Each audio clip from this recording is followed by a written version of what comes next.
եւ այս տարվա կարգախոսն է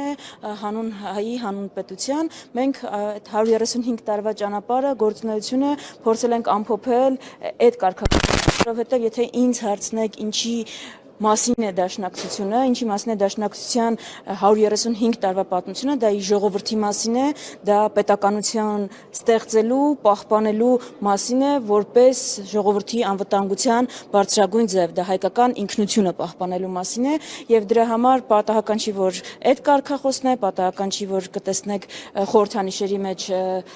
մեր սարդարապատը, այսինքն մենք հիմա իսկապես էլի այդ իրավիճակում ենք, որ գոյամարտի տրամաբանության մեջ ենք եւ այդ գոյամարտը, հաղթական գոյամարտը պետք է եւս մեկ անգամ տալ։ Դրա համար պետք է հավատ, ուժ եւ մենք այսօր կլսեք բանախոսներին,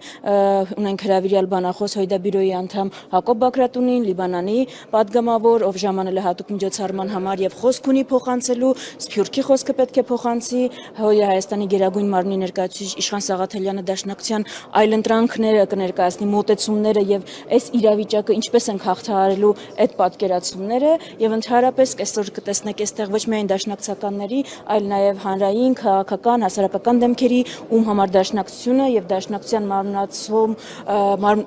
մարմնացնող արժեքները իսկապես իրենց համար էլ է արժեք եւ մեզ հետ կիսում են այս տոնը, որի կապակցությամբ եւս մեկ անգամ շնորհակալ։ Տիկին Վարդանյան, իսկ 135 տարվա պատմության մեջ, այսպես ասած, ինչն է, որ մնացել է անփոփոխ կուսակցության մեջ։ Գաղափարը, արժեհամակարգը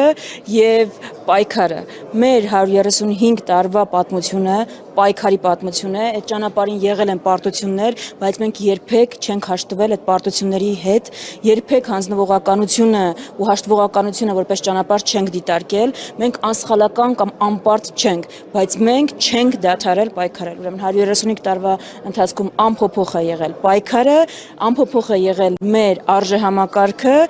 որը ամփոփված է այս տարվա կարգախոսի մեջ նաև մեր ժողովրդի համար պայքարելը, մեր ժողովրդի ինքնության ու անվտանգության համար պայքարելը։ Դուք դաշնակցության ցանկացած գործողություն, եթե հարցնեք ինչու է արվել ու մի քիչ փորձենք խորանալ, կտեսնենք, որ արվել է ժողովրդի համար։ Այդ պահին ունեցած տեղեկությունով, այդ պահին ունեցած պատկերացումներով հիմքը բայց եղել է մեր ժողովրդի անվտանգությունը եւ պետականությունը։ Ու դաշնակցության համար անփոփոխ է նպատակները, արժեհամակարգը ու մի պարզ բան, մենք գիտենք, սովորել ենք, մեր արյունով ենք սովորել, որ հանձնվելը ճանապարհ չի, պայքարն է, որ դուռ կարող է բացել։ Ներքևում փակցված են պաստառներ դաշնակցության ծնունդից մինչև մեր օրեր, որպես երիտասարդ դաշնակցական, այստեղ հրավիրված մյուս դաշնակցականների համեմատ, դուք կա որևէ ժամանակահատված, որ առանձնացրել եք եւ ձեզ համար կարեւոր է այդ հատվածը մյուսներից։ Կարծում եմ, եթե գոնե ինձ համար ամենամեծ գործը, որ արել է դաշնակցությունը, բազմաթիվ գործերի շրջանակում պետականաստեղծ ուժ լինելն է, որովհետև մենք մեր հազարամյա պատմությունով փաստել ենք, այսինքն պատմությունն է փաստել ու դառը դասերով, որ պետությունն է, որ կարող է ապահովել ժողովրդի անվտանգությունը։ Ու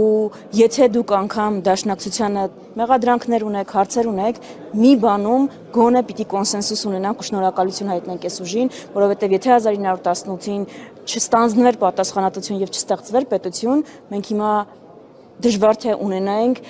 երրորդ հանրապետությունը։ Պետություն ստեղծելը, Հայաստանի առաջին հանրապետությունը, որի հիման վրա կայացավ հետո երկրորդը, երրորդը արդեն, ու հուսով եմ, որ այս ընթացքը կշարունակվի, կարծում եմ ամենամեծ գործերից է, եթե ոչ ամենամեծը։ Շնորհակալ եմ, իմ գործընկերները արդեն կշարունակեն։ Շնորհակալ։